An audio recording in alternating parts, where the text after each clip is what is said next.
often joke to myself that I may not be a great mom, but I'm a wonderful dad. Just because the standards are so different, right? If I was a dad, we get in all kinds of kudos. This is Insight, scaling lessons from the street. In this series, we mastermind a set of topics plaguing women entrepreneurs on a mighty growth path, such as mindset, business modeling, sales, marketing, finance, and legal. Whether you're looking for world domination or to work less while being more profitable, you'll find learnings in here from women who know the journey and fight in the trenches every day. Inside is co-hosted by Andrea Henry, Megan O'Neill, Shelagh Cummins, Susan Diaz, and Wendy Brookhouse. My name is Andrea Henry, and I'm one of the co-hosts of this podcast. I'm a business lawyer who works primarily with women entrepreneurs to protect their business so that they can grow with confidence.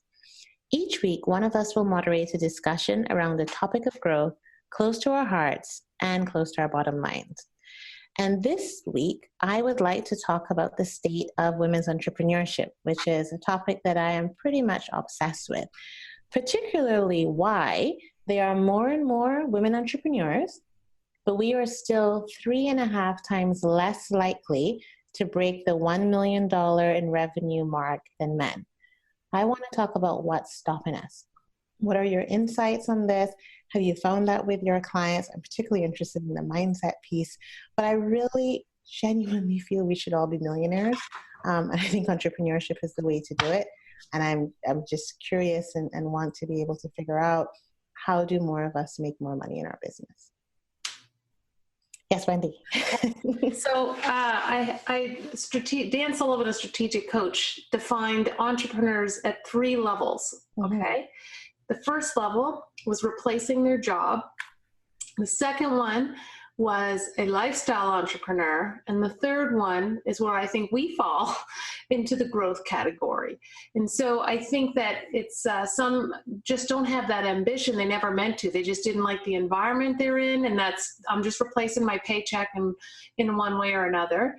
And I find that my industry is full of a bunch of lifestyle entrepreneurs. They get to a certain level of success and then they just ride it out.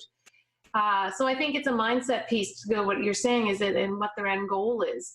And I don't know if this is relevant, but I think back to in university, my first summer of university, I went home and I was playing ball. And we're playing ball and I am telling everybody on my team how great university is and how they should all go. And, they're all like, yeah, or whatever. Do you know what I mean? Like they're placating me. I'm listening, but I'm just not going to respond. And then it came to me at this point is that somebody has to work at Walmart. Right. And so actually that released me from having expectations for anyone else from there on in. Is like they were happy. At that time, it was Kmart. I'm dating myself, but it's just one of those things that it has always informed me then that not everybody wants the same things, and that's good because somebody does have to do that stuff. Absolutely. But for those of us, or for those women who want to do more and are finding restrictions or finding challenges to do it, do you guys have any insights on that, how they can break through? Yeah. Well, I'm doing a ton of research right now about women and access to capital. And really my thesis is positioning women as a worthwhile investment, but we're a non-traditional investment. Okay. And the feedback that keeps coming up time and time again through every conversation that I've been having is that it's twofold. Number one, women tend to open a service-based business, which actually makes sense if we think about our role back in the caveman days. We were the nurturers, we were the providers, we were the ones carrying, picking up the pieces, looking after everybody else. So it makes sense that we often will go and put ourselves in that role of nurturer, carer, or service-based industry. The thing about being a service-based industry is it's really tricky to scale. And that leads into the second piece of feedback that I keep hearing is that women don't think big. And very few women that are around and we're hearing from are trying to build the next Amazon or the next Google or the next big, massive company we're all trying to, the most common number I hear is, well, we're just trying to get over 6 figures. Well, when you make 6 figures in your company, that's fantastic, but it is not enough to live if you go from the adage that we pull 30% out to pay ourselves. And no matter where you live, living on a $30,000 salary, while possible, is really difficult. Mm-hmm. And so, yes, 6 figures is it's a great option if that's what it is that you want. And to Wendy's point, not everybody wants to build a big 7, 8, 9-figure company. And that's okay. But if you're asking why are women not doing it, it's because we tend to not think that we can or that we want to. I don't know. That's what I'm hearing anyway. I might have to echo that. I think you asked for mindset opinions, and before we let the experts speak, I'm going to give you mine. I think a big part of what stopped me was really, how's this possible? Going back to like an imposter syndrome space, which is, how is this possible that I am the best specimen of this offer on the table? So I've certainly battled with that side of it. But from the other perspective, there are a couple of things that have been active challenges for me this year. One of them has been funding. It's like the same level of, shall we say, conservative approach that keeps Canada from tanking is also what prevents the system from investing in the higher risk opportunities, which is really what we are, right? And I've learned how to define myself quite early, and I know that my appetite for risk and growth is high, and I often come up against blanks where people are like, come back when you have $1 million worth of real estate, little girl, and then we'll talk about how we can take this forward. So that's certainly something that's blocked me. Absolutely. Yeah, and I think I mentioned this before, but I was in at an angel investor seminar here in Ottawa, talking about exactly that, about how Canada, people go to the States to get their big funding, right? And it was focused in on women, so women angel investing, meaning angel women investing in women, and it was really interesting to see how women keep themselves small. And I think in some ways, I think that I go back to conditioning.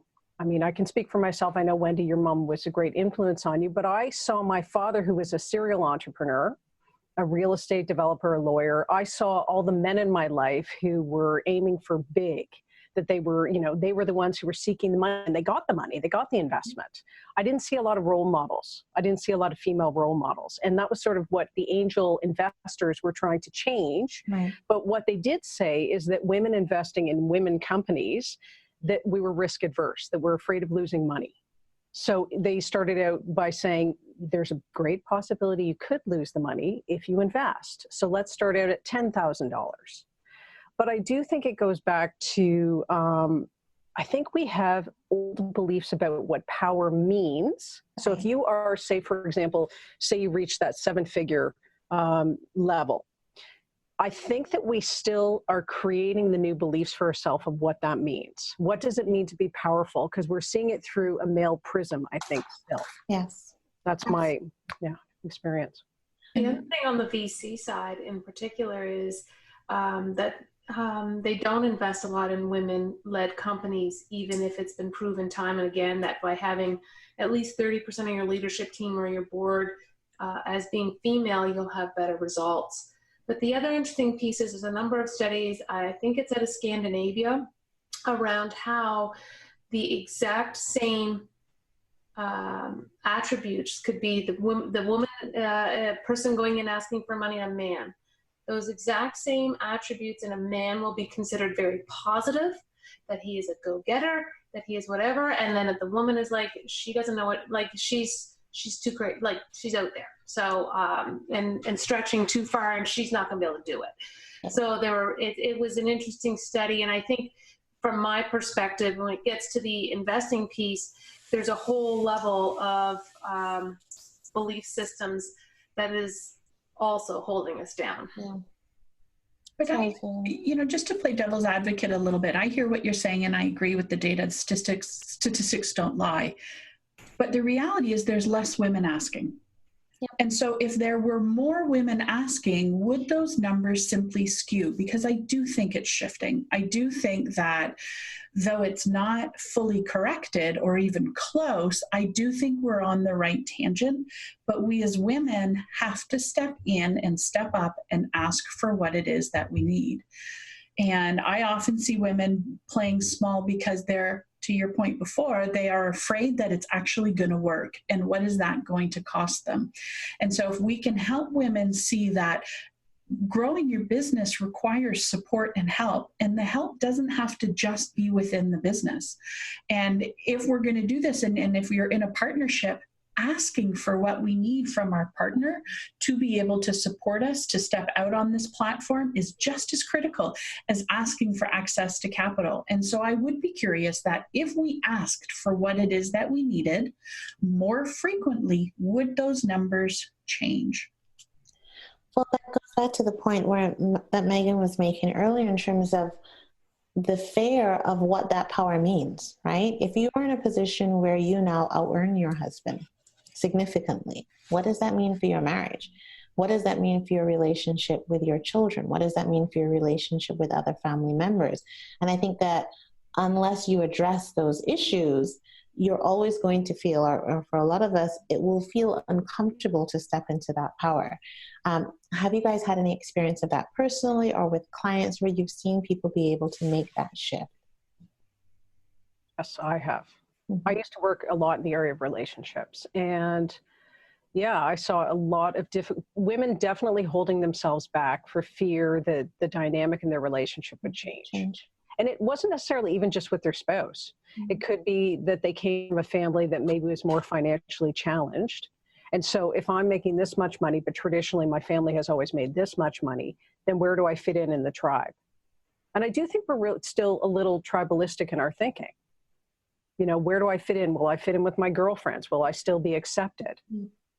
And those are all old beliefs. I mean, you can work through them, but I think they're still rattling around in our brains. Yeah. To sort of add to that, to my mind, I think there's an almost negativeness that I certainly see among women entrepreneurs in just being in it for the money. It's almost like you have to give it a caveat and be like, here's the greater purpose that I'm working for, or whatever it is. And I think it's okay to be only about the money. I mean, the money is dollars in the economy. It's dollars in charity. It's dollars in whatever.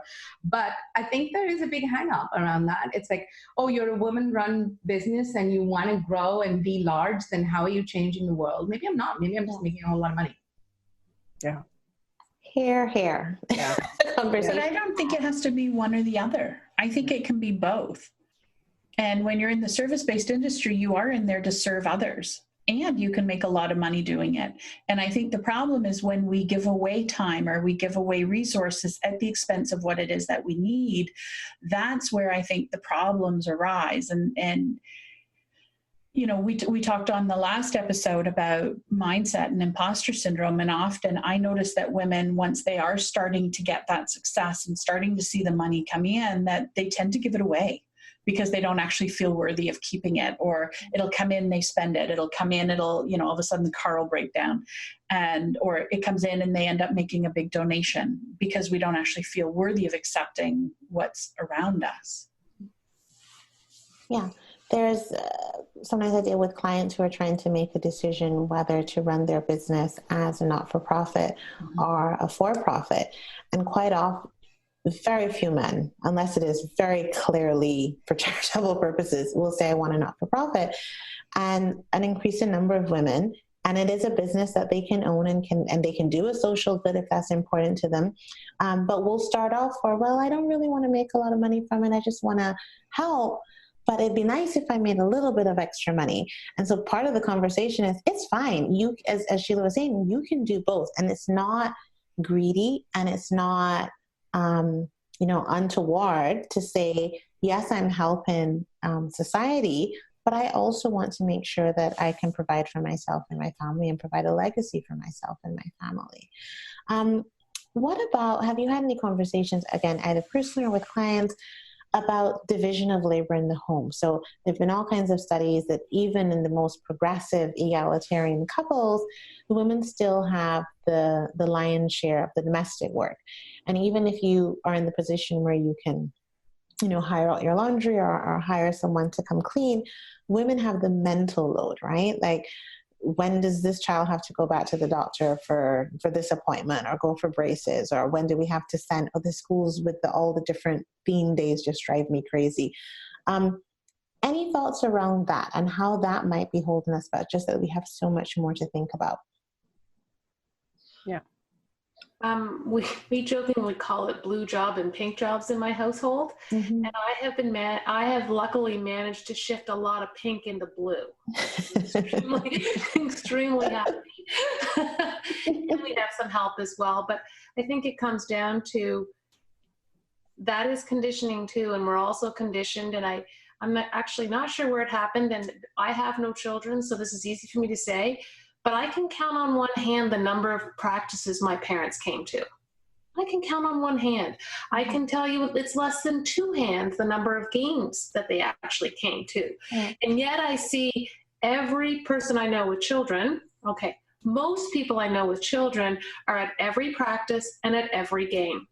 And I don't know when that shift happened, because it wasn't in my parents' generation for sure, or maybe it's just because I grew up in the middle of nowhere and it was hard. But I'm just saying there's this new guilt, there's this new expectation of how you interact with your children. And by God, if you're not at every one of those things, you are not good. And that is now an expectation. And I think it comes from, you put it on yourself, mothers will put it on themselves, but then the other mothers at the game will do the same thing. So this is outside looking in with no children. And I'm like, I'm so glad I'm not in that game. I feel that. I certainly feel that. We lived, when my daughter was very young, when she was a baby and toddler, we lived at Yonge and Bloor, right downtown Toronto. And we had to go up and down subway stairs a lot with a buggy, with the stroller. So I would find that anytime my husband took her out, he got plenty of beams. It was like, oh, look at that lovely dad who's taking his daughter out. And he got offers of help. But I would do it about half the time, and I got nothing. Everyone thought it was my job, and you're just getting on with your job. Occasionally, I would get a nice, strappy, large man come by and say, can I help you carry that stroller up a set of stairs? But for the most part, it was not even that. So I think there is a definite tinge of, much larger expectation of helicoptering and being a greater homemaker in most cases. And that certainly irked for me, because I'm not that mold. I keep saying to people that my husband would be much more likely to be the nurturer, but the person that has the big problem with it is me, because I'm expecting myself to be all of those roles, and I'm not. But I think we're also afraid to ask for it too. We're afraid to ask for help. And if we do ask for help, instead of it being a sign of empowerment or support, we take it as a sign of weakness. And so to Megan's point, our upbringing would most likely dictate that. But I am someone who does go to most practices, usually because I got to drive them, and they're, in Timbuktu. So I'm not going to come home and then drive them again and then come back, and they can't get there on public transit. So it's just a logistical thing. Now I do carpool, but when I'm there, I also take advantage of that time, because I usually don't have the other two kids with me. And so all of a sudden I have this hour of uninterrupted time, and it's not unusual for me to be sitting in the hockey stands with my earphones in, listening to a podcast, or, sitting and thinking about the next thing that I need to figure out, or on the cold days going into my car and, putting on the seat heaters and listening to just some music and zoning out or sleeping. So I think we can, use the time that we have available and make the most of it, and not be afraid to ask for that help. Like going up and down the stairs with the stroller, stopping anybody who's nearby and say, hey, please, can you help me lift the front of this?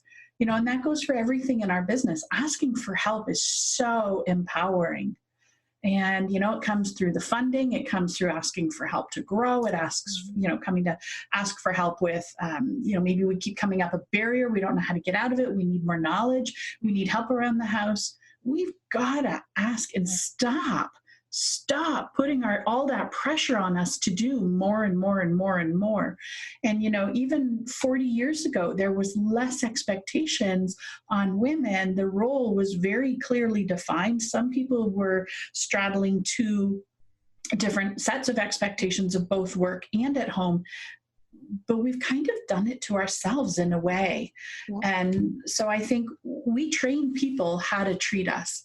Absolutely. And if how we are being treated isn't working, or if how our business is running isn't working, we have to take the onus and step in and ask for help. Absolutely. Right. I think that one of the things that I have learned to recognize, because I do battle with what I call my mother beliefs or my nurturing, taking caretaker beliefs, is that when I start to feel myself feeling resentful, that's a big clue. That's when I'm like, okay, so who's making you the victim of this? Because it's no one else. It's not my kids. It's not my husband. You're right. We teach people how to treat us. And so that's been my big clue. As soon as I start to feel resentful, I pay attention to what's going on, because I don't want to feel resentful. I don't want to live my life like that. Yeah. Great insights, ladies. I feel like we're still straddling two worlds, sort of the old beliefs of what women were and how we acted and what we did. And we're still, I remember my mom saying this to me about working. My mom went back to work and she was working with doctors who were the first generation of doctors, say in the 90s, they graduated in the 70s. And they were trying to figure out their role between the traditional moms and, sort of the modern day working women. And I think we're still wrestling with that. And I think these conversations are great to have so that we can have that kind of honesty and support each other, because we're all going through the same thing. And we're trying to figure out how to make it work for us individually. So thank you for asking the question. It was my pleasure. Thank you so much for that. I often joke to myself that I may not be a great mom, but I'm a wonderful dad. Just because the standards are so different, right? If I was a dad, I'd be getting all kinds of kudos. But I'm sure there are lots of people who would not. I remember going to a Christmas party last year where I said that I didn't bake cookies from scratch, and like all the women were kind of just aghast. But I think it's important for us to, going back to what Wendy was saying earlier, some people want to bake cookies and some people are happy with just replacing their job. And some people want to take over the world, and that there should be space in society for you to do anything on that spectrum.